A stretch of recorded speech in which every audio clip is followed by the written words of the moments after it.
In '79, I think you would have been about 22, you went to a radio debate with the Reverend Wade Watts, Reverend Wade Watts, who was the state leader of the National Association for the Advancement of Coloured People, who'd worked with Martin Luther King. Yes. And when you got to this debate, he held out his hand for you to shake. Yes, he did. Did you hesitate?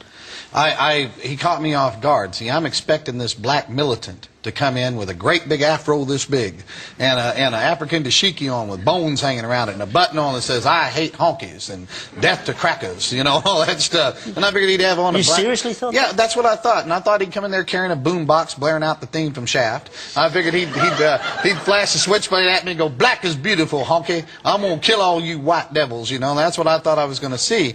And so when the door opened up and in came Reverend Wade Watts, and he's wearing a suit and a tie, and he's carrying a Bible, and he walks up and he puts his hand out to me. He goes, "Hello there, Mr. Clare.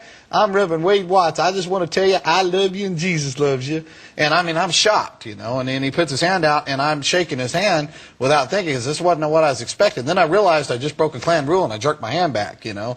And I started looking at my hand, which he saw that, and that was meant as an insult. The Klan rule book says the physical touch of a non-white is pollution. And I thought, I just shook hands with a black person, and he sees me looking at my hand. He goes, "Don't worry, Johnny, it don't come off." And you know, I start calling him names. I go, "You no good, sorry, bleep, bleep, bleep, you mother this, you this, you that." And he looked at me and he goes, "God bless you, Johnny."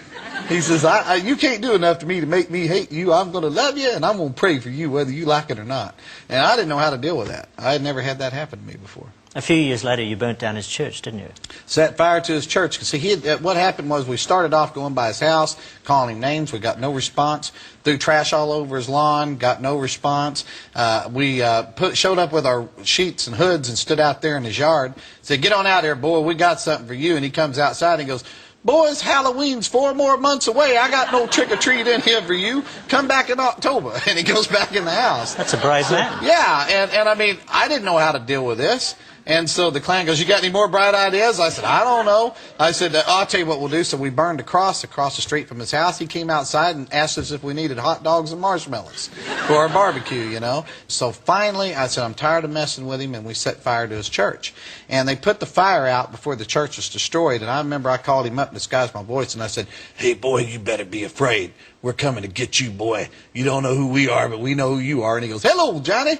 And all that stuff. He goes, "A man like you takes the time to call me. I'm so honored." And all that stuff. He goes, "Let me do something to you." He goes, "Dear Lord, please forgive Johnny for being so stupid. He doesn't mean to be so ornery. He's a good boy trying to get out somewhere in there." And I hung up the phone on him. I said, "How dare him?" And so the funniest thing that happened with him, though, is I didn't know what to do. And I was at my ropes in. And one day we was watching him, and he went into a restaurant.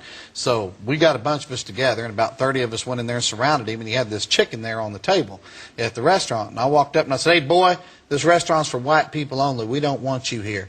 I said, "So I'm going to make you a promise." I said, "I promise you we're going to do the same thing to you that you do to that chicken. So you think real hard before you touch that chicken." So he looked at me and looked at the Klan. Then he picked up the chicken and he kissed it.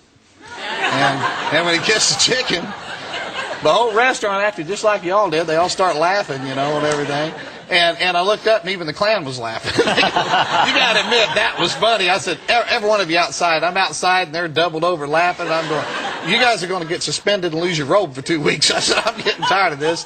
And I'm hollering at them and yelling, and they're laughing. I heard a horn honking, and Reverend Watts is driving off going, "Bye, Johnny," you know, and stuff.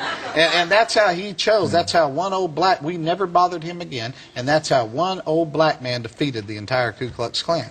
Because he used this instead of brawn. And he used this too, a very brave man. His heart, yeah.